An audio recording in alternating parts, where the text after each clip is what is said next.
अभी तक जो मेरी गाड़ी है 61,400 किलोमीटर चल चुकी है, 35,000 किलोमीटर के आसपास। तो उसके अलावा मैंने चेंज करवाया था ब्रेक डिस्क। अभी हेडलाइट मेरा फ्यूज हो गया था, वो 1-2 सेकंड बाद म्यूजिक सिस्टम ऑन होता है। गाड़ी में वेल मेंटेन रखता हूँ, सारे लॉन्ग ट्रिप इसमें कर चुका हूँ, तो 11 से 12 के बीच में मिल जाता है सीट। धोखा नहीं दिया अभी तक मेरे को, मैं चढ़ा। Hello everyone, welcome back to my channel. Hope you all are doing well. तो आज का जो वीडियो है, आज का वीडियो मेरे अल्ट्रोस का जो 60,000 किलोमीटर कंप्लीट कर चुका हूँ, और 5 इयर्स कंप्लीट हो चुका है, उसके ऊपर है। और ये सिर्फ अल्ट्रोस के लिए नहीं है, इसमें मैं बहुत सारी चीजें कवर करूंगा, जिसमें आप अगर टाटा की कोई सी भी गाड़ी लेने का प्लान कर रहे हो तो ये वीडियो आपको बहुत हेल्प मिलेगा। ये वीडियो थोड़ा लेंदी हो सकता है, लेकिन बहुत डिटेल में बनाया हुआ है। ये वीडियो देखना तो बहुत सारे डाउट आपके क्लियर हो जाएंगे। उसके अलावा भी अगर आप लोगों का कोई सा भी और एक्स्ट्रा कोई एडिशनल डाउट रहता है तो आप कमेंट बॉक्स में मेरे से पूछ सकते हो, मैं उसका आंसर दे दूंगा। और अगर लगेगा वीडियो बनाने की जरूरत है तो मैं वीडियो बनाऊंगा। वीडियो बनाने में काफी मेहनत लगी है, पॉइंट आउट करके एक एक चीज मैंने मेंशन किया है, तो होपफुली आप लोगों को भी अच्छा लगेगा। तो स्किप मत करना, पूरा वीडियो देखना। शुरू करने से पहले सब कुछ मैंने पॉइंट आउट कर रखा है ताकि कुछ मिस ना करूं। 5 साल का मेरा एक्सपीरियंस है ऑलमोस्ट। मतलब एक बंदा अगर फर्स्ट टाइम कार खरीदने जाता है, उसके दिमाग में जो भी क्वेश्चंस आते हैं, तो वो सारी चीजें मैंने पॉइंट आउट कर रखा है। तो सबसे पहले स्टार्ट करते हैं एक्सटीरियर से। तो अगर एक्सटीरियर में बताऊं, सबसे पहले आता है पेंट क्वालिटी। अगर गाड़ी की मैं पेंट क्वालिटी की बताऊं तो मेरे को डिसेंट लगा, बहुत अच्छा नहीं बोलूंगा, डिसेंट है। 5 साल के एक्सपीरियंस में मतलब उतना ज्यादा तो मतलब ग्लॉसीनेस अभी नहीं है, मतलब थोड़ा फीका पड़ चुका है, बट हाँ मतलब एवरेज है, इस कार में जितना होना चाहिए उस केसेस में ठीक है। बट हाँ, एक चीज इसमें पॉइंट आउट करूंगा, तो इन्होंने जो कलर मतलब यूज किया है या करने का जो तरीका है, वो पता नहीं कैसे भी किया हो। तो आप ये अभी देख सकते हो डर के यहाँ पे कलर कैसे फट फट सा रखा है। इवन रेयर साइड में भी आप देख पा रहे हो, ये पूरा कैसे एक लाइनिंग बना हुआ है। तो ये पता नहीं, ये थोड़ा सा मेरे ऑकवर्ड लगा था। और ऑलमोस्ट ये मतलब 3 साल बाद ही ये मेरा आना स्टार्ट हो गया था। इवन मैं जिस अल्ट्रोस ग्रुप में हूँ, वहां पे बहुत लोगों का मैंने देखा इससे भी ज्यादा है, बट उतना तो नहीं हुआ। लेकिन लिए इसको मैं एवरेज पॉइंट करूंगा। उसके बाद अगर मैं इसकी पार्ट्स क्वालिटी की भी बताऊं, तो पार्ट्स क्वालिटी भी मतलब मेरे को एवरेज लगा, बहुत ज्यादा प्रीमियम नहीं है। तो मैं अगर अपने पीछे का बूट्स की बात करूं, तो बूट डोर जो है उसका अभी मतलब ऑलमोस्ट मतलब 3-3.5 साल हुआ ही था उसमें मेरा। उसका जो बूट डोर का जो हाइड्रोलिक प्रेस है वो खराब हो चुका है, तो अभी मेरे को मतलब पुश करना पड़ता है तब जाके ओपन होता है। इसके अलावा अगर मैं गाड़ी की भी क्वालिटी बताऊं, जो मेरे को 2 की मिला हुआ था, एक ऐसे जैसे कि नॉर्मल कार की होता है, और इसके अलावा मेरे को एक वॉच की मिला था। तो वो वॉच की भी खराब हो गया था 3 साल बाद ही, तो ऑलमोस्ट वो भी 3 साल ही चला था। तो ये चीजें है, मतलब पार्ट्स की भी अगर बताऊं तो आपको एवरेज ही मिलने वाला है। कार में कुछ मेजर चेंज किया है, उसमें से एक आता है बैटरी। तो बैटरी मतलब जस्टिफाइड क्या बताऊं, मतलब ऑलमोस्ट आज के टाइम पे जितनी भी कार आ रही है तो 2 साल 2.5 साल में चेंज हो ही जाता है। तो इस कार का भी मेरा ऑलमोस्ट 2.5 साल के आसपास बैटरी चला था, तो उसके बाद मैंने चेंज किया। 2.5 साल ईयर में हुआ था, और मैंने ऑलमोस्ट उस टाइम पे चला चुका था गाड़ी 35,000 किलोमीटर के आसपास। तो उसके बाद जाके मैंने बैटरी चेंज किया है। तो अभी फिर से 60,000 हो चुका है, तो अभी तक बैटरी चेंज करने की रिक्वायरमेंट नहीं आया है अभी तक। तो अभी गाड़ी बिल्कुल सही चल रही है। बाद एक्सटीरियर में मैंने जो चीज चेंज करवाया वो है वाइपर ब्लेड। वाइपर ब्लेड भी मेरा ऑलमोस्ट 4 इयर्स के आसपास चला था, टाटा का जो भी दिया हुआ था। 4 इयर्स बाद जाके मेरे को रिप्लेस करवाना पड़ा। अब मैं थोड़ा सा व्हील की साइड जाता हूँ। तो सबसे पहले जो मैंने चेंज करवाया था वो है ब्रेक पैड। तो ऑलमोस्ट सभी गाड़ियों का चेंज होता ही है। ब्रेक पैड के अलावा मैंने चेंज करवाया था ब्रेक डिस्क। तो वो उसमें कंप्लीटली कह सकते हो मेरा ही फॉल्ट है। मतलब मैं उसको टाटा के ऊपर कुछ ब्लेम नहीं कर रहा हूँ, क्योंकि मेरा ब्रेक पैड ऑलमोस्ट घिस चुका था। ले तो उन्होंने बताया था कि सर और 2-3 थाउजेंड के आसपास आपका ब्रेक पैड चल जाएगा, उसके बाद रिप्लेस करवा देना। लेकिन उसी टाइम मैंने कुछ ट्रिप वगैरह किया था, मेरे एग्जैक्टली मेरे को याद नहीं है। तो मैंने काफी अच्छा खासा गाड़ी चला लिया था, तो उस केसेस में फिर मेरा मतलब ब्रेक पैड घिस के फिर डिस्क भी उसने खराब कर दिया था। तो उस केसेस में मेरे को इसका डिस्क चेंज करवाना पड़ा था। लेकिन उसके अलावा मतलब और कोई मतलब मैं अगर मेजर बताऊं, तो अभी तक गाड़ी में कोई मेजर और मैंने कुछ भी चीजें रिप्लेस नहीं हुआ है गाड़ी में अभी तक। और हेडलाइट का भी, हेडलाइट मेरा फ्यूज हो गया था, वो भी ऑलमोस्ट 4 इयर्स बाद वो फ्यूज हुआ है। तो उसके बाद मैंने फ्लिप्स का रिप्लेस करवा चुका हूँ। तो उसका भी वीडियो मैंने बना रखा है, तो आपको अगर देखना है तो ऊपर आई बटन में आ रहा होगा, तो आप जाके चेक कर सकते हो। तो फिलिप्स का जो मैंने बल्ब चेंज किया था उसका एक्सपीरियंस मेरे को काफी अच्छा रहा है। मतलब आप अगर एलईडी में इंटरेस्टेड नहीं हो तो आप जा सकते हो उसके ऊपर, क्योंकि उसका वीडियो ऊपर आई बटन में आ रहा होगा, आप लोग जाके चेक कर सकते हो। इंटीरियर में सबसे पहले बात करते हैं एसी। तो एसी अभी तक बिल्कुल सही चल रहा था, उसमें कोई इशू नहीं था। लेकिन अभी लास्ट 1 मंथ से मेरे को थोड़ा एसी का इशू फेस कर रहा हूँ कि ये some time working fine but some time मतलब वो ठीक से काम नहीं करता है, कूलिंग उस हिसाब से हो नहीं रहा है। तो मेरे को ऐसा पर्सनली लगता है यार कुछ मेजर इशू नहीं होगा, शायद गैस रिफिल करवाना पड़ेगा, क्योंकि 5 इयर्स हो भी चुका है। तो मैं मेजर सर्विस जब करवाने जाऊंगा उस टाइम पे इसी गैस का रिफिल करवा लूंगा। नेक्स्ट आ जाते हैं म्यूजिक सिस्टम। सिस्टम में मतलब कुछ प्रॉब्लम नहीं बोलूंगा, बट हाँ शुरू से मतलब एक लैग मेरे को हमेशा लगा है, तो वो लैग अभी भी है। म्यूजिक सिस्टम कभी कभी मतलब कार स्टार्ट होता है उसके मतलब 1-2 सेकंड बाद म्यूजिक सिस्टम ऑन होता है, उसका टच भी उतना स्मूथ नहीं है। इस सेगमेंट की अगर मैं बताऊं लाइक i20 या बलेनो, इससे पहले भी मैंने जब ये गाड़ी लिया था तब भी टेस्ट ड्राइव लिया था उन गाड़ियों का, और अभी भी मतलब मैं दोस्तों की गाड़ी में देखता हूँ तो उसका टच अगर मैं उनके साथ कंपेयर करूँ तो इसका मतलब स्क्रीन उतना ज़्यादा स्मूथ नहीं है। तो वो तो अभी भी वैसा ही है। अगर नए अल्ट्रोज में उन्होंने कुछ इम्प्रूव किया है मैं उसके ऊपर कमेंट नहीं कर सकता कुछ, तो वो आप एक बार खुद से चेक कर सकते हो। तो स्पार्क प्लग का मैंने बहुत डिटेल एक वीडियो बना रखा है जिसमें मैंने चैंपियन, टाटा का जो कंपनी फिटेड आता है, उसके बाद बॉश, उसके बाद एनजी के इरिडियम, तीनों का वीडियो बहुत डिटेल में बना रखा है। और उस वाले वीडियो में आप लोगों का बहुतों का बहुत प्यार मिला है मेरे को, तो वो वीडियो आप जाके चेक कर सकते हो। और उस वीडियो में बहुत भाई लोगों का कमेंट आया हुआ था, भाई इसका लॉन्ग टर्म रिव्यू बताना क्या है, वो चीज भी मैं आज शेयर करने वाला हूँ आप लोगों के साथ। तो अगर देखो, अगर मैं लॉन्ग टर्म की बताऊं तो अभी तक का मेरा जो बेस्ट एक्सपीरियंस रहा है स्पार्क प्लग का, वो अभी तक मेरे को एनजी के इरिडियम के साथ ही रहा है। और इवन अभी भी मैं एनजी के इरिडियम ही यूज कर रहा हूँ। चैंपियन की बताऊं, चैंपियन ऑलमोस्ट लाइक 15,000 किलोमीटर बाद ही मैंने चेंज करवा लिया था, वो स्पार्क प्लग खराब हो गया था। फिर बॉश का क्या था, बॉश का भी मेरा बहुत जल्दी खराब हो गया था, इवन फायर इशू आ रहा था। तो वो सब आप वीडियो में भी चेक कर सकते हो, उस वीडियो में मैंने डिटेल में कवर कर रखा है। उसके बाद मैंने लगवाया था एनजी के, तो एनजी के रेडियम का मेरे को अभी तक ओवरऑल एक्सपीरियंस बहुत अच्छा रहा है, उसमें कोई मेरे को इश्यू नहीं लगा है। बट एक चीज मैं मतलब बोलूंगा कि मतलब एनजी के लगवाने के बाद ऑलमोस्ट मैंने जो फर्स्ट एनजी के का स्पार्क प्लग चेंज करवाया था वो ऑलमोस्ट मतलब 22 से 25 हजार बाद, मतलब मैंने 35 के आसपास उस टाइम चेंज करवाया था। फिर मैंने 55 और 60 मतलब कुछ दिन पहले फिर से मैंने चेंज करवा लिया वो स्पार्क प्लग, क्योंकि वो वीक हो गया था। लेकिन हाँ, उसका जिस हिसाब से प्राइस है उस हिसाब से मेरे को लगता है कि उतना ज्यादा वो जस्टिफाइड नहीं है, क्योंकि एक स्पार्क प्लग का प्राइस ऑलमोस्ट 700 के आसपास आता है, और 700 देने के बाद अगर वही मतलब 20,000 से 25,000 चलता है आपका, तो मेरे को लगता है मतलब वर्थ नहीं है। बट हाँ, मैं इसलिए खुश हूँ क्योंकि गाड़ी स्मूथ चलती है, माइलेज वाइलेज में भी कोई कंसर्न नहीं है, और पावर भी ठीक ठाक डिलीवर करता है, तो उसमें कभी भी मेरे को कोई इशू नहीं लगा है। तो इसीलिए मैं फिर से एनजी के यूज कर रहा हूँ अभी। तो नेक्स्ट मैंने जब रिप्लेस किया था उसके बाद भी एनजी के अभी लगा हुआ है गाड़ी में, और एनजी के अभी भी कंटिन्यू करूंगा मैं। इसके बीच में मैं ये बता दूं, मतलब अगर मैं कार टेक केयर की बताऊं तो मेरा नॉर्मली बहुत रफ मैं नहीं चलाता हूँ, गाड़ी में वेल मेंटेन रखता हूँ। तो हमेशा मैं गाड़ी ईयरली तो मेरा सर्विस होता ही होता है, और उसके साथ मतलब मैं माइनर सर्विस भी कभी कभी करवा लेता हूँ। 5 साल में अगर बोलूँ तो ऑलमोस्ट मैं माइनर सर्विस हर साल ही करवाया है, बीच में शायद 1 साल या 2 साल मतलब छोड़ा नहीं है कह सकता हूँ, क्योंकि मैं उसमें भी जाके एयर फिल्टर चेक, क्लीन वगैरह, या कुछ भी मैं लॉन्ग ड्राइव में जाता रहता हूँ तो उसमें भी कुछ चेंजेस वगैरह अगर चेक करवाना है तो वो सब मैं करवा ही लेता हूँ। तो अब मोटा मोटा कह सकते हो मैं मतलब साल में 2 बार सर्विस करवाता हूँ, एक बार माइनर और एक बार मेजर मेरा।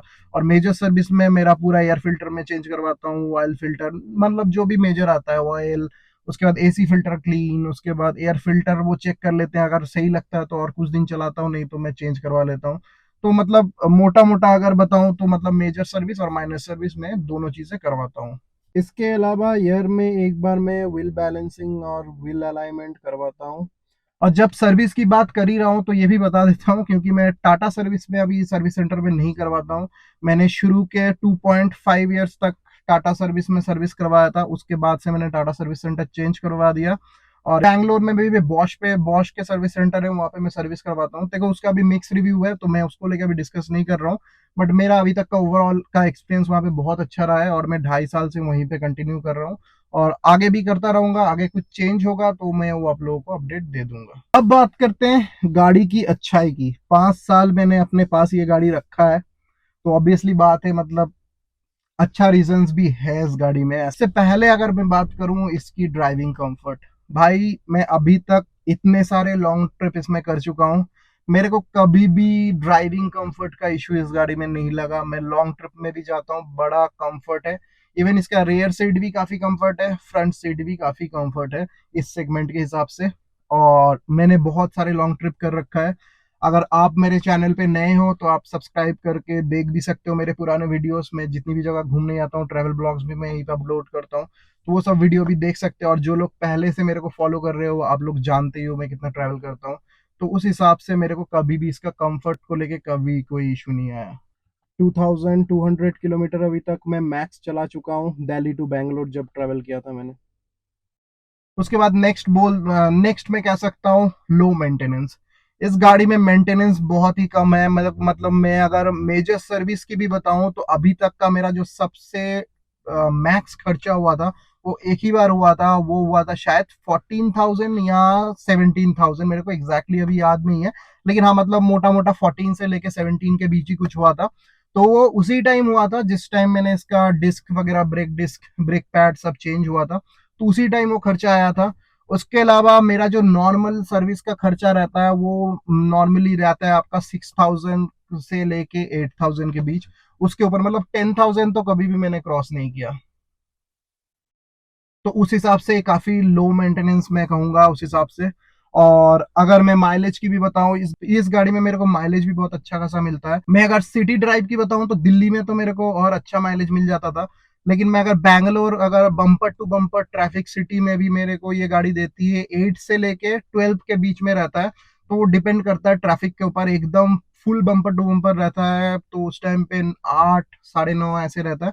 नहीं तो नॉर्मली मेरे को 11 से 12 के बीच में मिल जाता है सिटी के अंदर। और मैं अगर हाईवे की बताऊं तो हाईवे में भाई कभी भी मेरे को मतलब 16 से लेके 19 तक हमेशा रहता है। तो मैं नॉर्मली हाईवे पे जाता हूं तो 100 के स्पीड में रखता हूँ गाड़ी, 100, 120, कभी कभी 130 तक टच करता हूँ। तो उस केसेस में भी मैं बोलूँ तो मेरे को हमेशा गाड़ी 17 से लेके 19 तक का माइलेज दिया है। तो मेरे को लगता है वो पॉकेट फ्रेंडली काफी हो जाता है। आप अगर लॉन्ग ड्राइव में अगर ट्रिप कर रहे हो तो उस टाइम पे आपका पेट्रोल कॉस्ट ये सब काफी मैटर करता है, तो उसमें भी मैं बोलूंगा ये काफी पॉकेट फ्रेंडली है। उसके बाद नेक्स्ट बात करते हैं सेफ्टी की। तो सेफ्टी ऑलमोस्ट सभी लोग जानते हो टाटा की ऐसा कोई गाड़ी नहीं है जिसमें सेफ्टी की कमी है। तो इस गाड़ी को भी मैं चलाता हूँ तो फुल कॉन्फिडेंट रहता हूँ रोड पे। कभी भी मेरे को कोई मतलब एक डर सा नहीं लगता है कि अगर कोई ठोक देगा तो क्या होगा। तो वो चीज एक सॉलिड बिल्ड क्वालिटी वाला फील अंदर से आता है।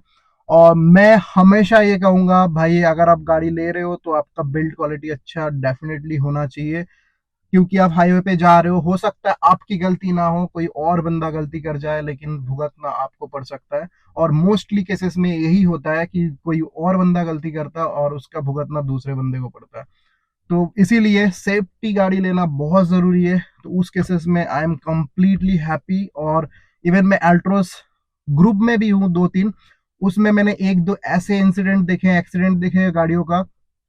भाई गाड़ी का हालत बहुत खराब हो रखा है लेकिन बंदा सरवाइव कर गया, उसकी फैमिली कंप्लीटली सेफ है।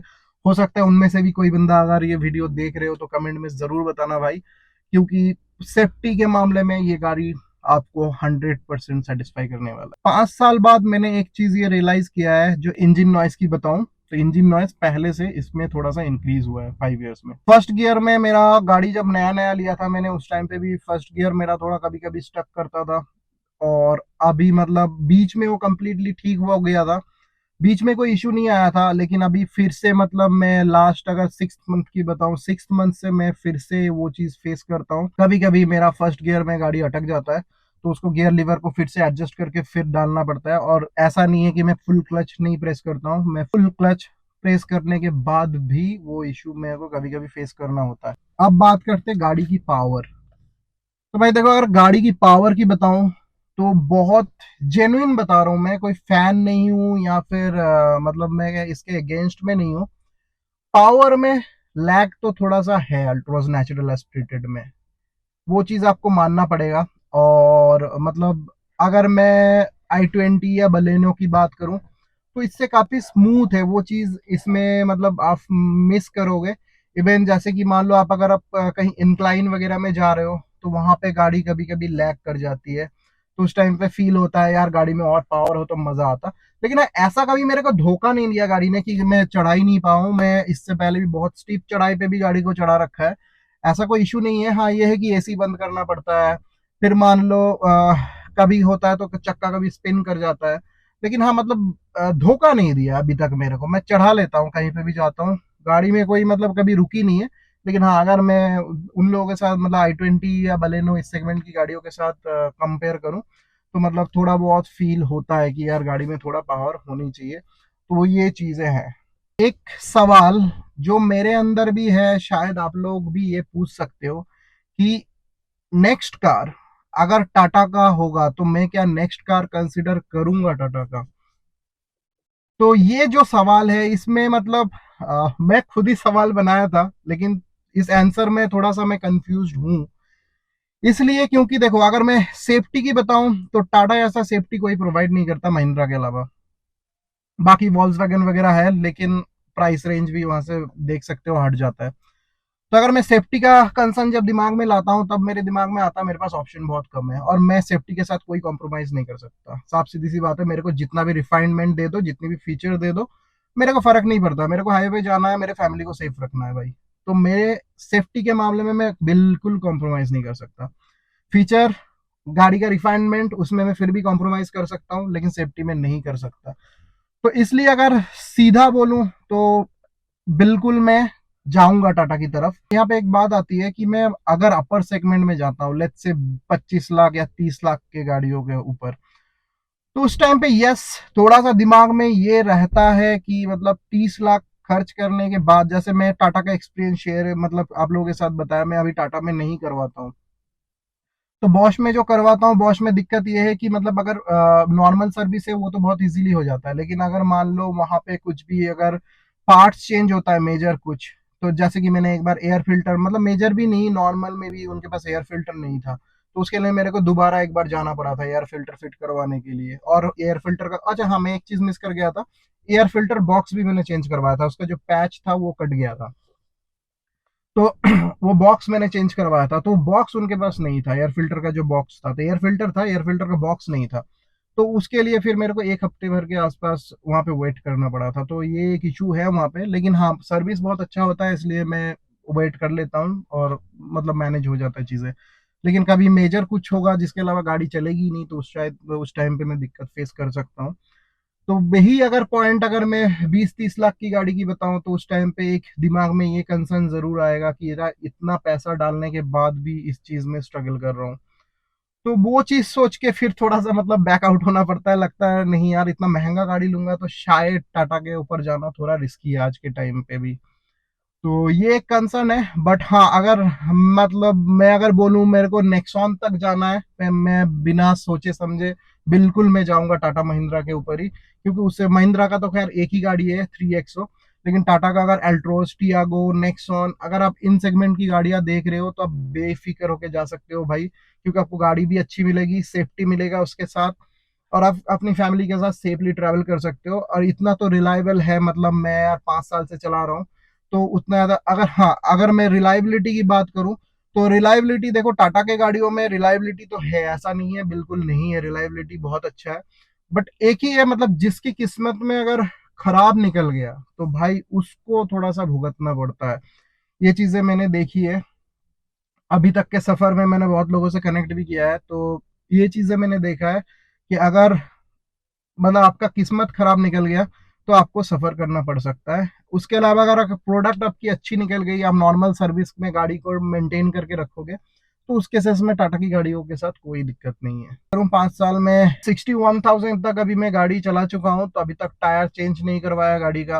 तो टायर भी वही टायर चल रहा है, तो टायर भी मेरे को रिप्लेस करवाना है, तो प्रॉब्ली ये मैं नेक्स्ट ईयर तक करवा लूंगा, क्योंकि अभी 1 साल और चल जाएगी गाड़ी का टायर। मेरी एक छोटी सी कोशिश थी कि मैं पूरा सब कुछ चीजें कवर करूं इस वीडियो में। अगर आप टाटा की कोई सी भी गाड़ी लेने जा रहे हो या स्पेशली अल्ट्रोज लेने जा रहे हो तो आपके सारी चीजें क्लियर होनी चाहिए, और मतलब इतना डिटेल में बनाने का मेरा मकसद यही है कि आप एकदम सही डिसीजन ले पाओ। आप अपने प्रोस्पेक्टिव के साथ उस डिसीजन को अपना पहले देखो, आपका रिक्वायरमेंट क्या है, उसी हिसाब से आप डिसीजन लेना अपना। बाकी इस वीडियो को यहीं पे एंड कर रहा हूँ। मैं अगेन बता रहा हूँ, अगर आप लोगों को कुछ भी क्वेश्चन होगा इसके अलावा आप कमेंट बॉक्स में पूछ सकते हो, या फिर मेरे को इंस्टा में पिंग कर सकते हो, या फिर आपको लगता है इसके ऊपर वीडियो बनाना चाहिए तो वो भी आप कमेंट बॉक्स में मेंशन करना। मैं कोशिश करूंगा उसके ऊपर भी वीडियो बनाऊं। मिलते हैं और एक कोई ट्रैवल ब्लॉग या फिर और एक कोई ऑटो ब्लॉग के साथ जल्दी। तो till then take care and bye bye.